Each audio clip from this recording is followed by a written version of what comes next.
I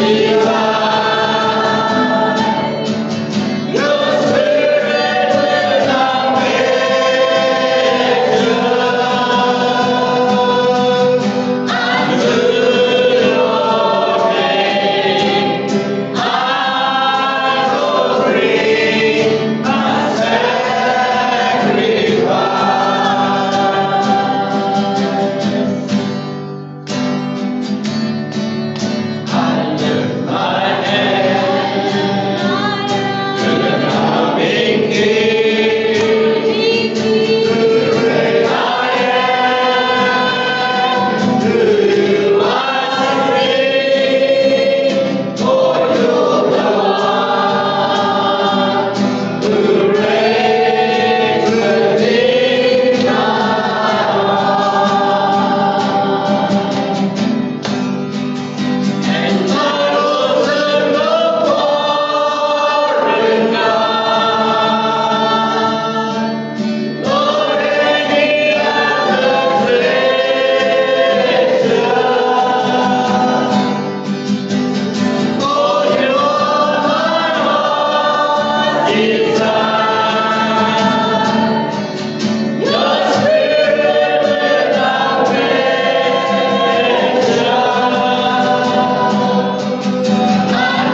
His name.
the praises of your people.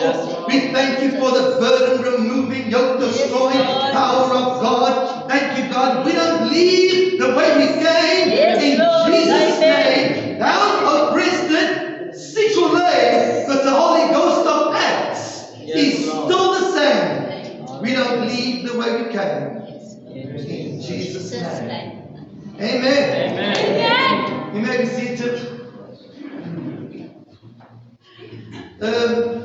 Pastor Benny, I see you brought your guitar. Was it just an ornament or did you do something with it? It's your guitar. Sorry? It's your guitar. Oh my word. Don't worry, that's prophetic. That's prophetic. Don't worry, your guitar will be there one day. Awesome. Amen. Alright, Ashley, come and share your testimony with us. He asked to just share something this morning.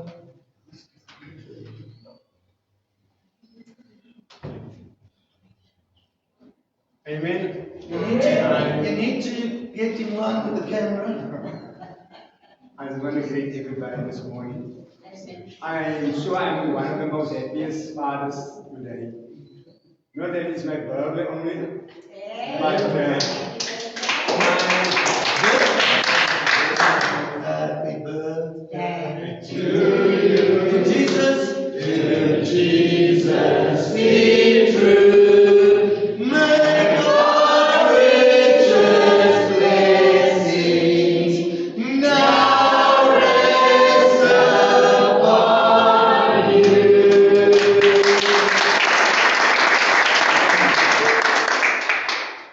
this week has been a really tough time for me. You know, I believe the past 3 weeks haven't been easy for me. As a father who raised his daughters, 5 daughters, 8 granddaughters, Sure. very young kids, still going to school, 3 of them, and being a father and a mother is not easy. Dealing with girls it's much difficult than dealing with sons. They tend to have their own mindsets and their own thing. But when you deal with ladies, it's a different ballgame. You know, you have to be very sensitive, you know, caring, agile. And yes, my daughter, it was a grade 12 graduation. And it didn't went well for me at first. It was struggle to the preparation. But funny enough, when you are in Christ, you don't need to worry. I think God wanted to remind me, don't worry. But because I was worrying. And I'm not well. I'm suffering from a chronic asthma. So when I worry, I can lose my breath and I can get an asthma attack. So for me, this time was, there was many times when I go to Pastor Benny, you know, and I just needed him to be there for me to talk and just share, take a little bit of my load off. Because then I felt like just giving up, you know. But God every time come through. When we need to arrange for something, you know, God will always miraculously, you know, help us and give us a way out. And also me and my wife, we are separated for almost 3 years now. That's another miracle. Because ever since this event was planned by us, God just brought us together. And for the first time in almost 15 years, we started to see the both of us as parents. Each of us, you know, saying one vision, having one goal, raise our kids, you know, being there for our family and acting as a unit. You know, we've been different, we were 2 different people for almost 15 years. And that caused us to be separated in 2022. You know, but this 6 weeks has really brought us together. Again, God showed me, I've put you together. Yeah. And I've said that what I put together, no one can set apart. I just need to believe God. But funny about us people, our faith sometimes get weak, it get destroyed, and sometimes we lose our faith. My marriage was one of those things. I gave up on it. There was no effort for me to work on it. It was like something that it didn't exist. And I'm married for 35 years now. Praise the Lord for that. And I'm hoping that that union will be sorted out. My anniversary is in August. I've already set the goal to renew my vows. Amen. I am telling you all these things because I've met a family, an awesome, loving, and caring family. And this was you. Thanks to Pastor Benny and his wife to bring me here. I've experienced the love of God, something that is very dear to me, because the Bible teaches us that we will know God's followers by the love that they share for one another. I've been in many different places serving the Lord, and that is something that is missing from many congregations, the love of God. But here, on the first day when I came in here, God preached to me, about comforting. And so I said to myself, really, are you really telling me I need to come find my comfort here? And I was sitting there and I was crying. Because when God speaks, you feel something. Yeah. Either pain or joy. But you feel something. Yeah. I remember the first time God spoke to me. I died 14 days. And that was an effort for Him to save my life. I've never been more happier since 2018, 92. It left me with scars, but I was happy that God gave me a second chance.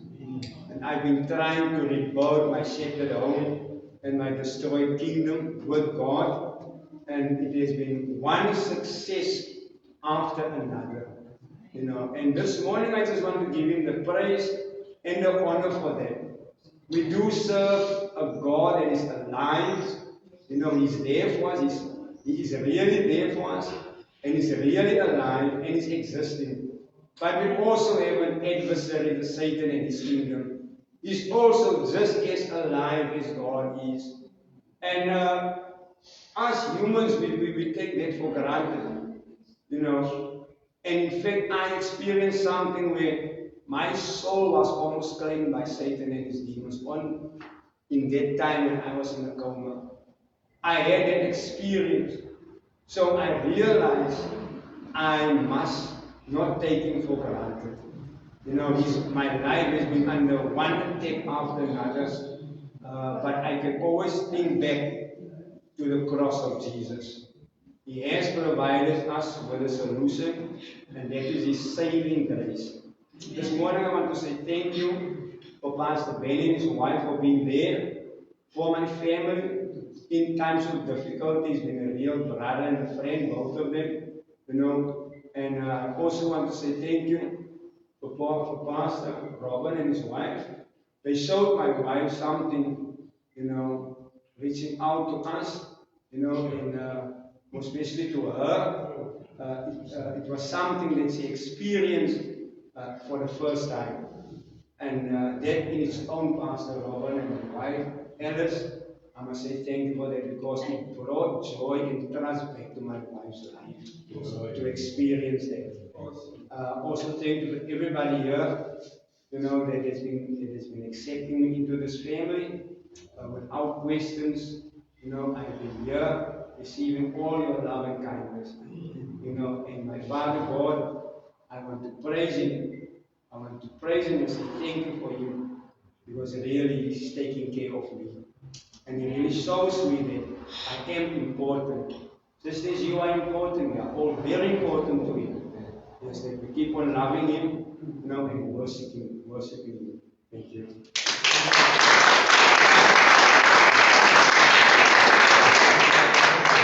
Ashley, I want to honor you for being obedient and calling me to your home.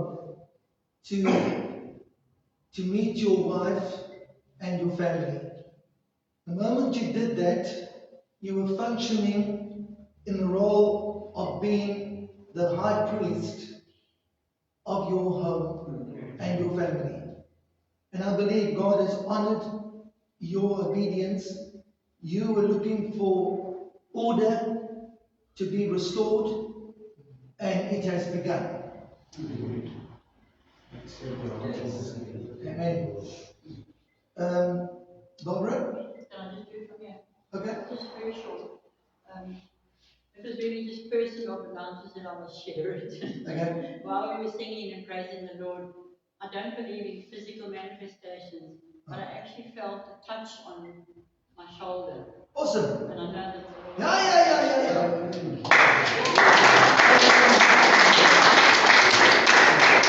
Amen. Open your Bibles to Matthew chapter 7. I want to just continue. Last week spoke about the hope of the cross. And in Matthew chapter 7, Jesus speaking, verse 12.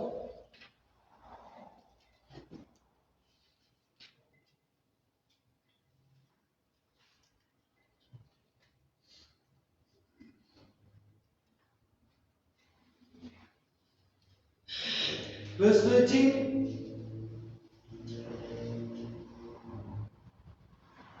Enter you in at the straight gate. For wide is the gate and broad is the way that leads to destruction, and many there be which go thereat. Now the word straight is the Greek word stenos. And it means enter in at a narrow gate where there are obstacles.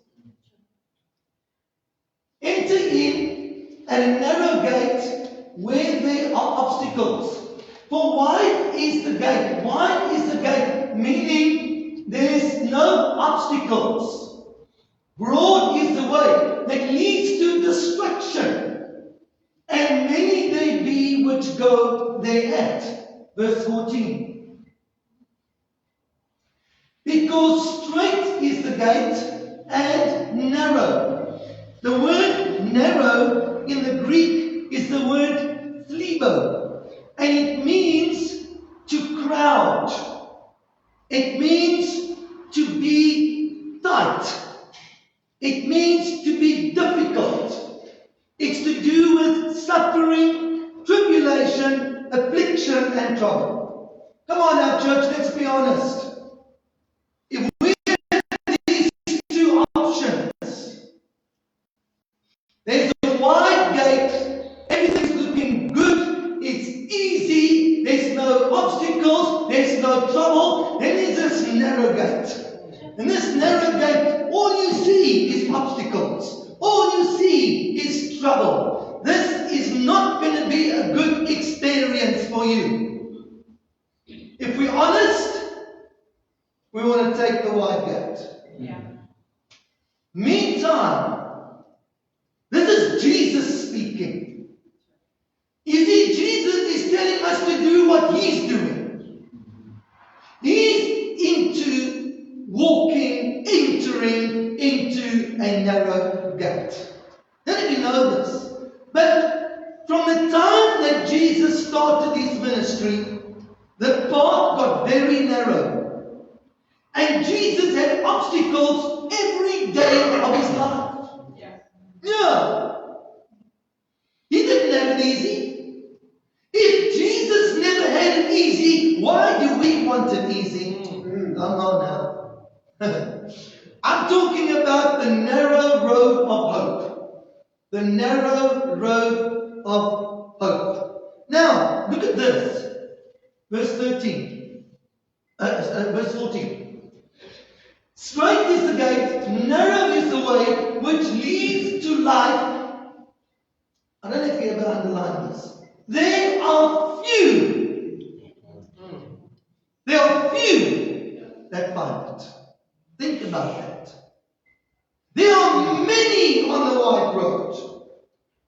There are few that find the narrow gate, the narrow path. And Jesus role modeled this. I don't know if you ever thought about this, but Jesus, at the age of 30, starts his ministry. Well, my mind is thinking, I know what Jesus should do.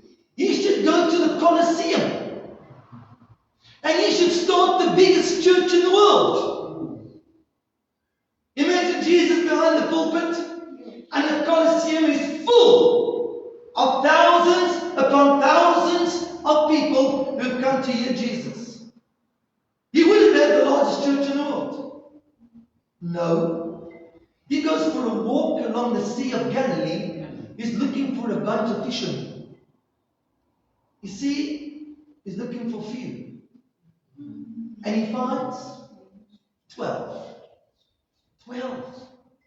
That 2,000 years later has left their mark on the earth. And the Church of Jesus Christ exists today because of 12 men. Whoever said we need thousands? Narrow is the gate, and few there are that find it. Now, Hebrews chapter 12, verse 1. Hebrews chapter 12, verse 1.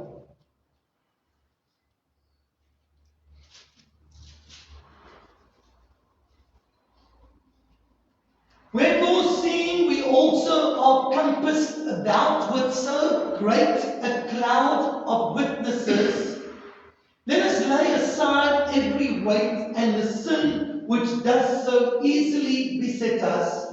Let us run with patience the race that is set before us. I want you to see what the writer to Hebrews is talking about when he talks about a cloud of witnesses. Who is this cloud of witnesses? These are all those that entered through the gate that was narrow. They faced the obstacles, they faced the trouble, the suffering, the persecution, and the hardships. They were faithful, they died, and they entered into heaven, and now they are a cloud of witnesses. Don't know if you ever thought about this. Everyone that we know that used to serve God was faithful, led a godly life. When they died, absent from the body, present with the Lord, they are now part of the cloud of witnesses that is watching us run the race. Yeah. You see, we look for a support system here on earth. Well, that's awesome. When 2 or 3 are gathered in my name, there I am in the midst. There's Moses, and there's Aaron, and there's Hur, and hold up his hands. Yes, but let's not forget there's another support system. Look what it says. Therefore, seeing we are compassed about with so great a cloud of witnesses. You know, I've got an imagination. I like to believe that I'm running the race and there's a stadium and it's full of this cloud of witnesses, and it's like they're shouting, Robin, Robin, Robin, keep running, Robin, Robin, Robin, keep running. Don't stop running. You're almost there. You're almost at the finish line. Don't give up. Think about that. There's a cloud of witnesses saying, we did it. We made it. You can make it. One person, church, one person has a cloud of witnesses. See that we have this awesome cloud of witnesses. Let us lay aside every weight. Oh, this makes sense. Lay aside every weight. Why do you want to run with weight and you're already up against obstacles?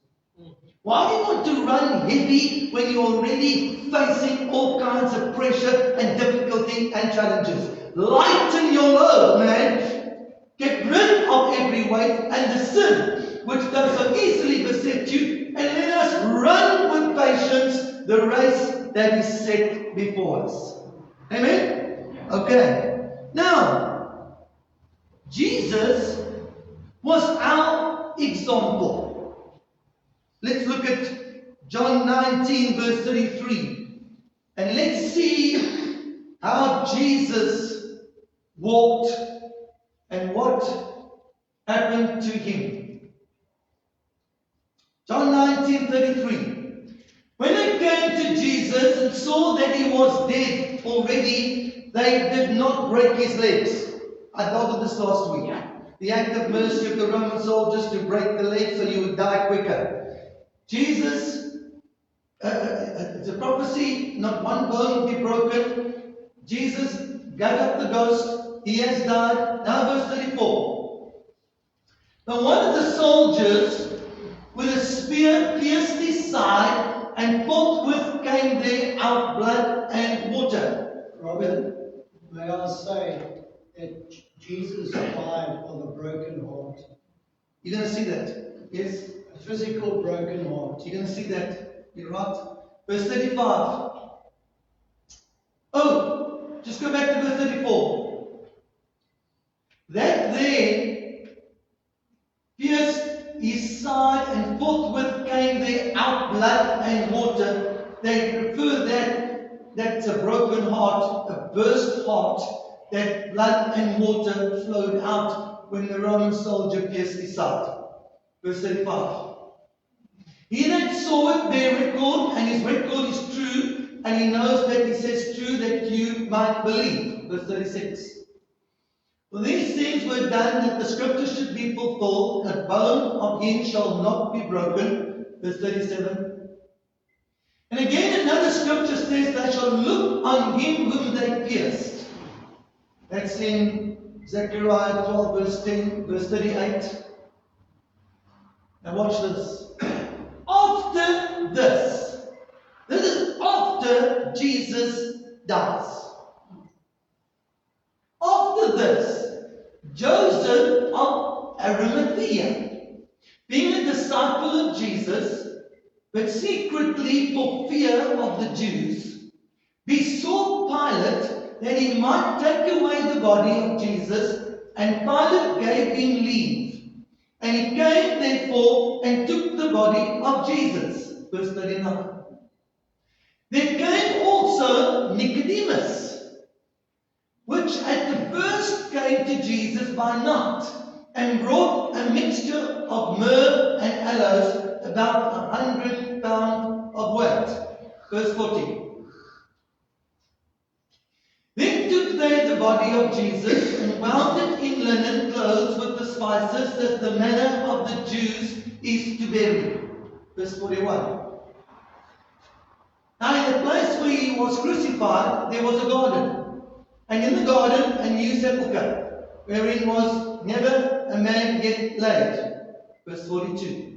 There laid they Jesus, therefore, because of the Jews' preparation, for the sepulchre was nigh at hand. What we've got here is two men, Joseph of Arimathea and Nicodemus.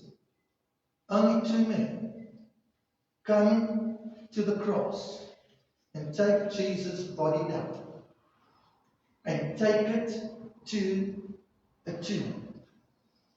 I don't know if you've ever realized this. There was no funeral service for Jesus. Think about that, church. There was no funeral service for Jesus. And Jesus had spent 3 years ministering to multitudes, hundreds and thousands of people. This is what he did for 3 years. Jesus loved the multitudes. He fed the multitudes. He cast demons out of them. He healed them. He raised the dead. He taught them. He visited them. He cared for them. But when it came to Jesus dying on only 2 men. I don't know if you ever thought like this.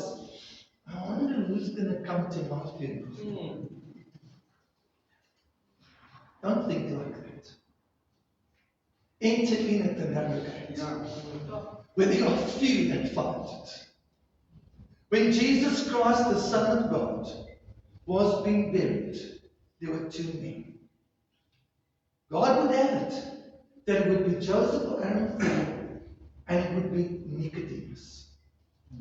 But remember, Hebrews 12 says a cloud of witnesses. Matthew chapter 27. Jesus was not alone completely. And we know there was a thief on the right and a thief on the left. That we know. Matthew chapter 27. Let's read from verse 20. Chief priests and the elders persuaded the multitude that they should ask Barabbas and destroy Jesus. Verse 21. The governor answered and said unto them, whether of the twain will you that I release to you? And they said, Barabbas. 22. Pilate said unto them, what shall I do then with Jesus, which is called Christ? They all say unto him, let him be crucified. Verse 23. And the governor said, why? What evil has he done? But they cried out the more, let him be crucified. Verse 24.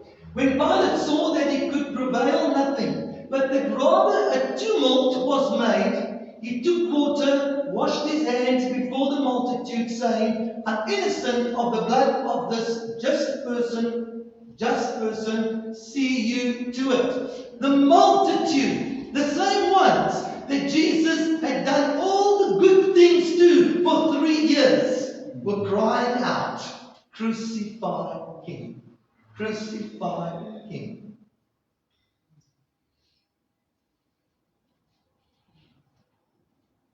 Matthew chapter 13.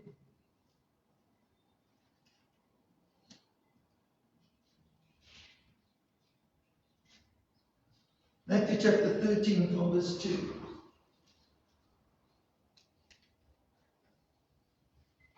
Great multitudes were gathered together to him, so that he went into a ship and sat, and the whole multitude stood on the shore.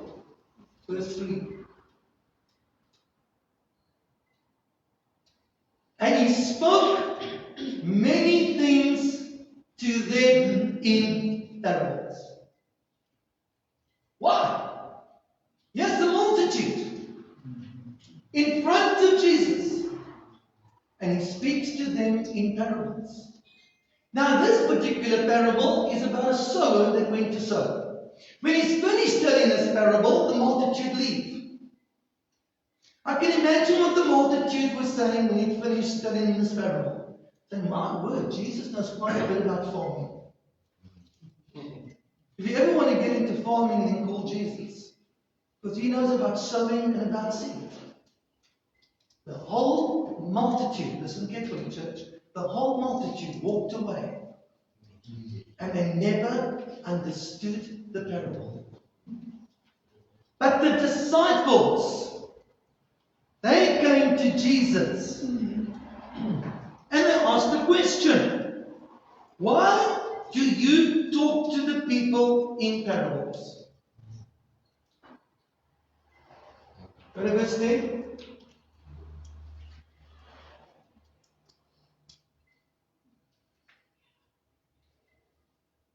Matthew 13 verse 10.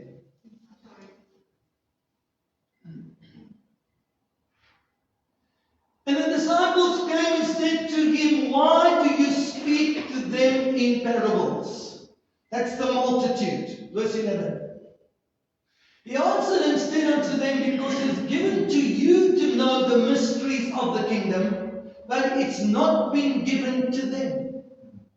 So there's two groups. you've got the 12, then you've got a group that it's not been given to them to know the mysteries. And that's the multitude. Verse 12. For whosoever has, to him shall be given, and he shall have more in abundance. But whoever does not have, from him shall be taken away even that he has. Let's understand this verse. What Jesus is saying, whoever has humility, to him shall be given revelation, and he will have more abundance. But whoever does not have humility, from him shall be taken away a little bit of revelation, even that he has received. So God's looking for a humble heart. It takes humility to walk through the narrow gate.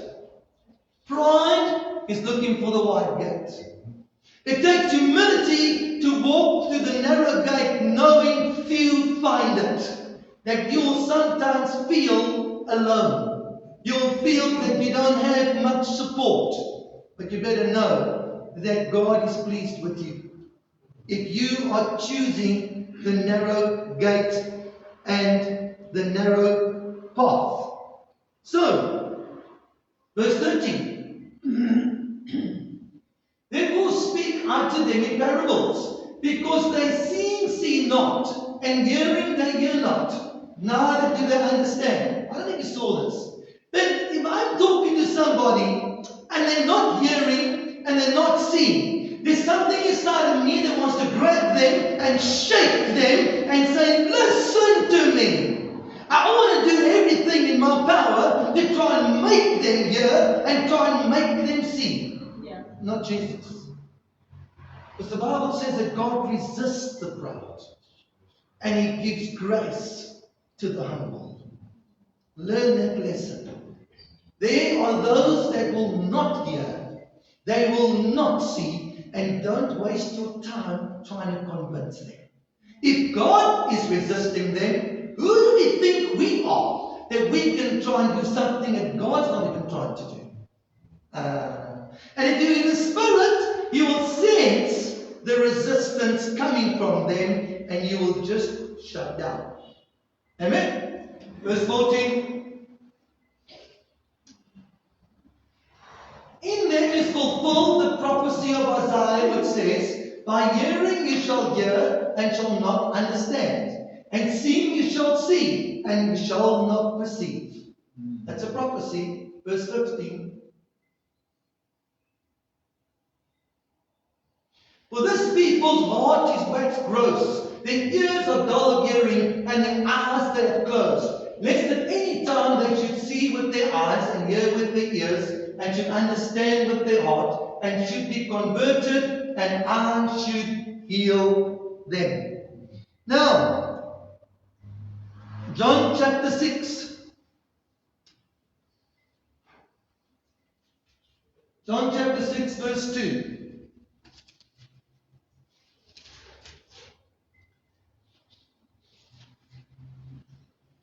Here you've got the multitude who heard many parables that Jesus told. And when He told the parable, He hid the truth inside of the parable. Yeah. And you'll see back in Matthew 13, He explained the meaning of the parable only to the disciples, because they had been given the grace to have the mystery explained, but not the multitude. But watch the multitude. John chapter 6 verse 2. A great multitude followed Him because they saw, watch this, because they saw His miracles which He did on them that were diseased. See, Jesus had no problem having multitudes around Him. But be reminded of something. The woman with an issue of blood touched the hem of His garment. And you'll read, the moment she touched the hem of His garment, Jesus said, someone touched me. No. Everyone's touching you. How can he say someone touched me? He said someone touched me because power has just left me. Watch. The multitude were touching Jesus, but Jesus did not touch them. Why not? Because of this. Look here. A great multitude followed him because they saw his miracles which he did on them that were diseased. They weren't interested in following Jesus. They wanted what Jesus gave. Watch. Verse 24.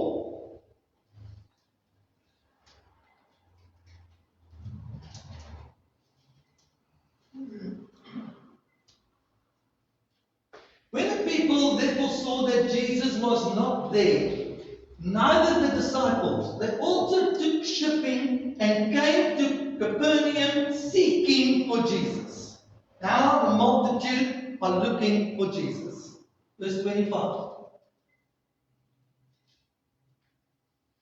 When they had found him on the other side of the sea, they said to him, Rabbi, when camest you here? Verse 26. Jesus answered them and said, Verily I say to you, you seek me not because you saw the miracles, but because you did eat of the loaves and were filled. Now just before this, Jesus fed the 5,000, the multitude. Now because their stomachs were full, now they want to follow Jesus. And Jesus knows that, and he distances himself. That they get into ships and they come looking for him. And when they find him, he tells them why they're there. You're looking for something for your stomach. Either they wanted a miracle, or they wanted something for their stomach. Their motive for following Jesus, you see, this is why the gate is narrow. Because God's going to test your heart. He's going to look at your motive. Why do you want to follow and go through a gate that's got obstacles, that's got suffering, that's got hardship, that's got tribulation, that's got difficulty? The only way you're going to do that is if your motive is pure. Make sense? Verse 27. Morgan, what has changed? Nothing. Watch this now. Underline this verse. Labor not for the meat which perishes, but for the meat which endures unto everlasting life, which the Son of Man shall give to you, for him has God the Father sealed. Same thing, do not store for yourselves treasure on earth. Store treasure in heaven. And it's got to do with your motive. Verse 28. Then said he to them, What shall we do that we might work the works of God? Notice, here they ask a question. The multitude, disciples, what shall we do that we might work the works of God? So now, from verse 28 to verse 59, in your own time, go and read the sifting sermon that Jesus preached. Okay? Now he's finished preaching in verse 60. Finished preaching in verse 60. John 6, verse 60.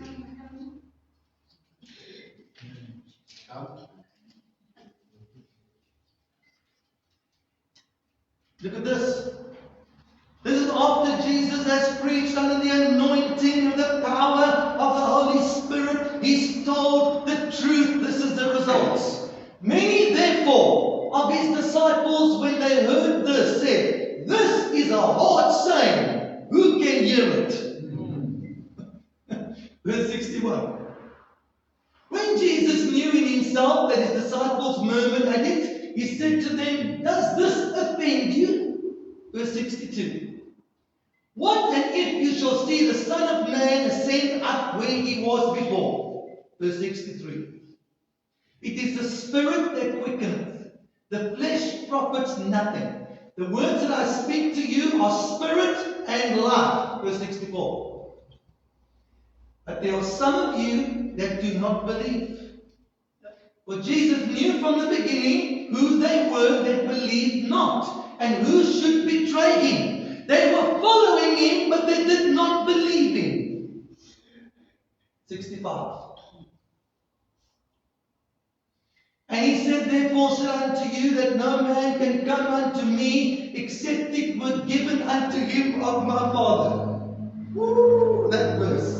Yo. Jesus knew who the Father would draw. Jesus at one time said to the disciples, don't tell anybody I'm the Christ. Why? Because it wasn't Jesus' job to tell anybody he was the Christ. It was his Father's job to tell the people that he was the Christ. It wasn't even the disciples' job to tell people he was the Christ. Just like when Peter got the revelation, he said, blessed are you, because flesh and blood did not reveal this to you, but my Father in heaven. And God knows who's going to go through the narrow gate. And those are the ones that he will draw. He's not going to draw the ones that are going through the wide gate. Please understand that. But the pastor can draw them. The worship team can draw them. Woo! All kinds of programs can draw them. Oh yes. Man can build Jesus' church. His way. Man's way. But this is how Jesus builds his church. Verse 66. From that time, many of his disciples went back and walked no more with him. Disciples, not multitude. Disciples. From the multitude, there was 58 that wanted to follow Jesus. But their motive was wrong. And Jesus sifted them by preaching a sifting sermon. And 58 walked away and would not follow him anymore. Verse 67. Then said Jesus to the 12. I like this. So there you go, 58. Now, Jesus' motive is being tested. Why is he in the ministry? Why is he doing what he's doing? Is he doing it for himself? Or is he doing it for his Father? See, he said, I only do what I see my Father doing. Now, the Father would have it that Jesus would sift. That 58 decide we're not going to go through the narrow gate. And they walk away. Then he says to the 12, are you also going to leave? And he tests their motive. Come on, man. Wow. There's 12 men left. He definitely was not in it for the money. Was in it for the money? Who would have said, hey, whoa, you 58, come back here. I'm sorry, I spoke too harsh. Let me just cool it a bit. I won't be so, I won't talk about the narrow gate. Let's talk about the wide gate. Please, if you leave, I'm finished. Yeah. He says to the 12, are you also going to leave? Verse 68. Then Simon Peter answered him, Lord, to whom shall we go? You words of eternal life. Now verse 69, church, look at this. And we believe and are sure that you are the Christ, the Son of the living God. Woo! That is by the power of the Holy Spirit that God had opened the eyes of their understanding, that they knew that Jesus was the Christ, the anointed one. Verse 17. Jesus answered them, have not I chosen you 12? Which means Jesus never chose the 58. At one time there were 70, but Jesus never chose the 58. He only chose the 12. But he allowed the 58 to hang around. He allowed the multitude to hang around, but he was always sifting as unctioned by the Spirit of God. Now he says to the 12, have I not chosen you 12, and one of you is a devil. Now, notice how few, exactly what the scripture says, enter to the narrow gate. Few there be that find it. But in Matthew chapter 27, something happened when Jesus died. Coming to a close. Matthew chapter 27.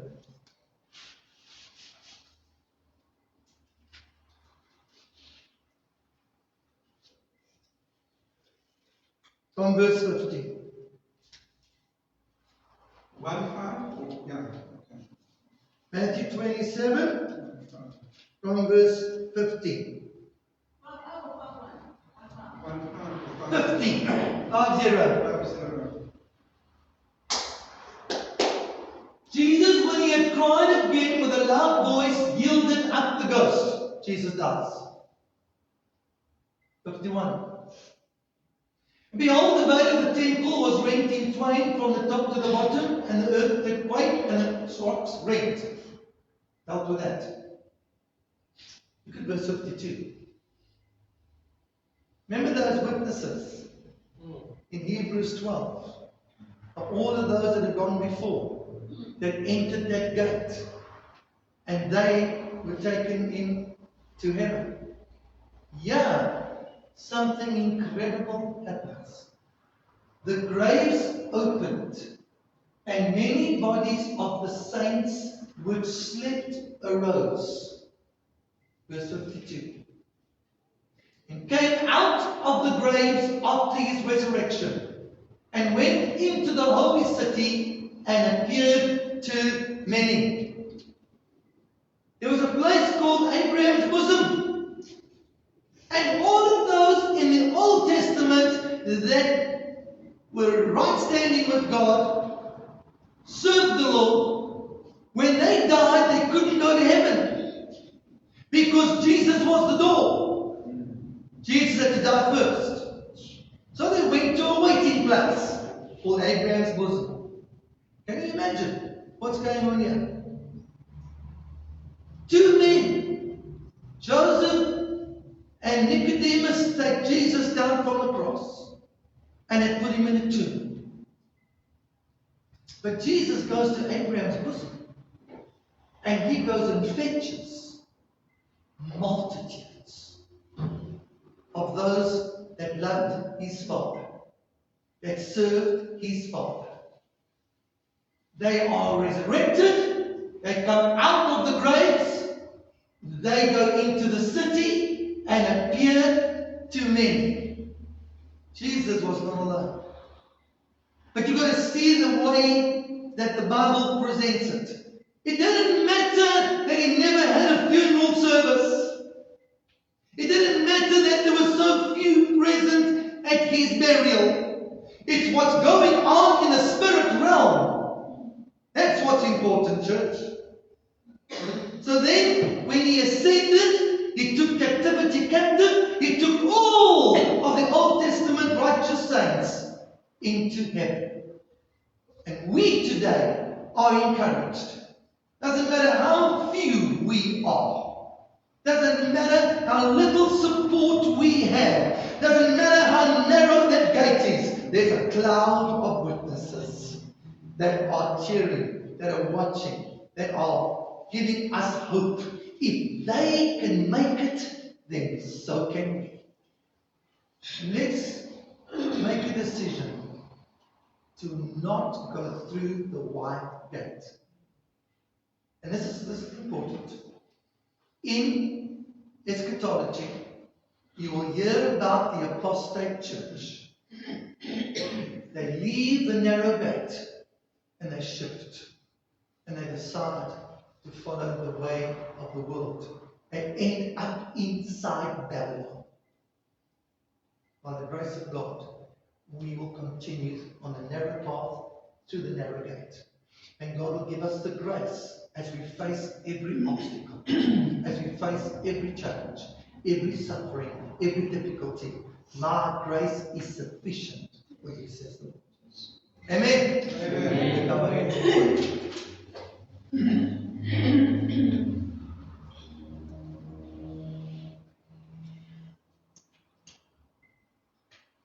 Examine your heart before the Lord.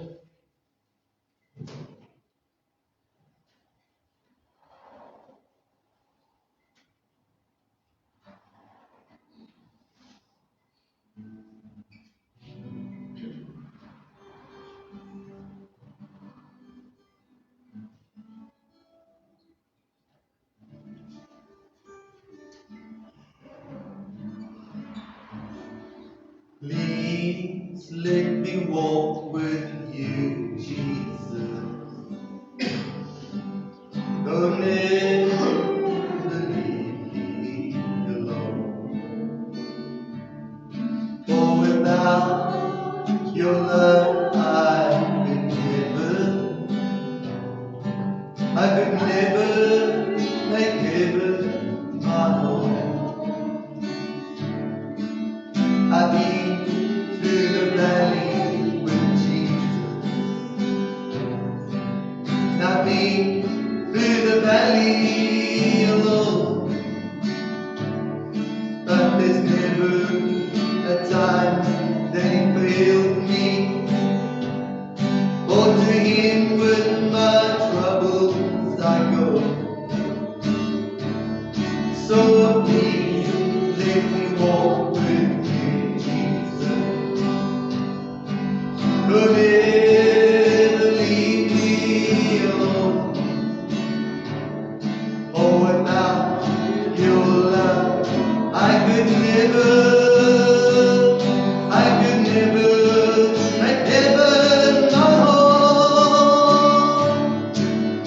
Please let me walk with you, Jesus.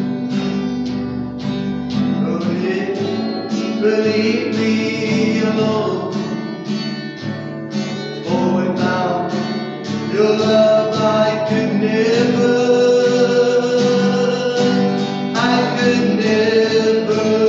make heaven my home.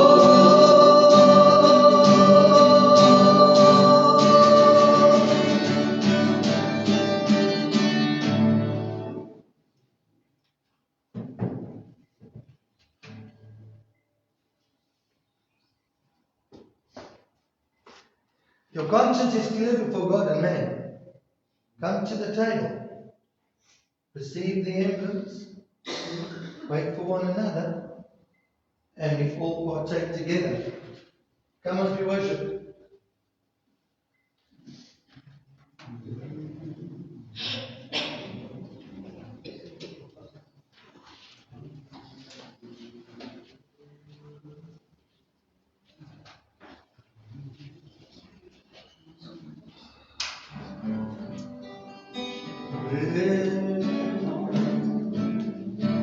Where He leads me, I will follow. Where He leads me, I will follow. Where He leads me, I will follow. I'll go with thee all the way. Where he leads me, I will follow. Where he leads me, I will follow. Where he leads me, I will follow. I'll go with thee all the way. I'll go with thee through the water. I'll go with thee through the water. I'll go with thee through the water. I'll go with thee all the way. Through the garden, I'll go with thee through the garden. I'll go with thee through the garden. I'll go with thee through the garden. I'll go with thee all the way.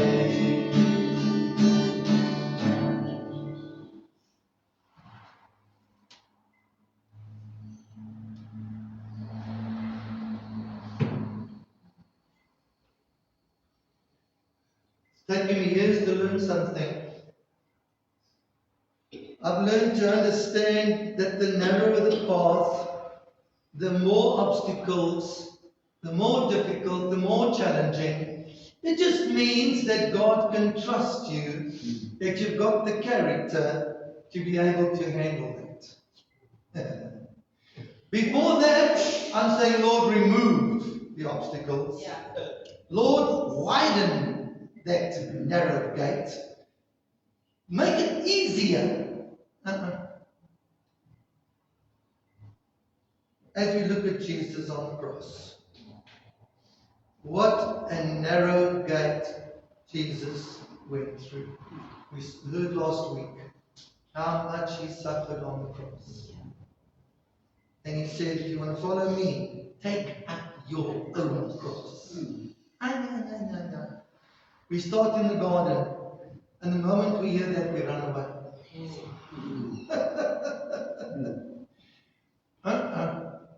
If God is calling you to take up your cross, He's going to give you the grace to handle that cross. Amen. Thank you, Lord.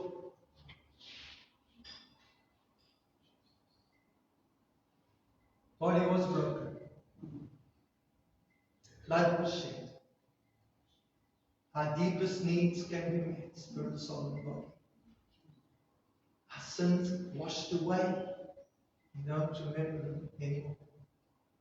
Thank you for giving us a role model, an example to follow. May we be obedient and stay on the narrow path. Thank you for that cloud of witnesses. Thank you.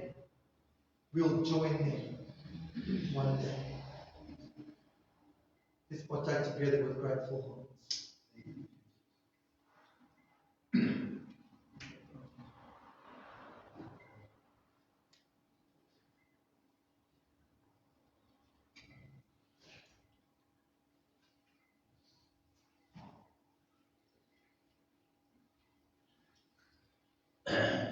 Well, if you haven't heard the good news,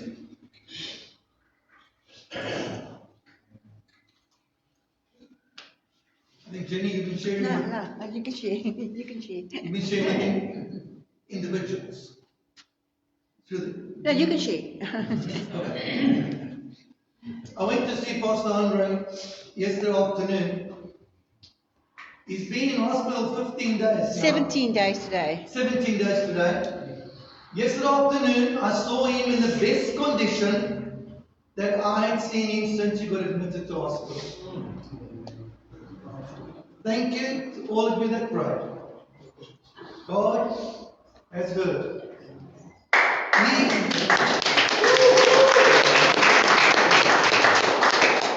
He is awake. He's alert. He's laughing. He's having fun in his bed. He's excited to get back to doing what God has called him to do. He's looking for a motorized wheelchair. No, scooter, not a wheelchair. Scooter. Scooter, yeah. But That does like 8 kilometers an hour. So that he can get around. On Tuesday, he's going to Aurora and they're going to do extreme physiotherapy on him and start strengthening his legs. So it's a journey. But all the water's drained out of his body, all the carbon dioxide is drained out of his blood. His mind is clear. It's awesome to see. And Jenny can't wait for him to come out. I'm going to have to fight with. And Jenny, we honor you. We honor you. Thank you. We really.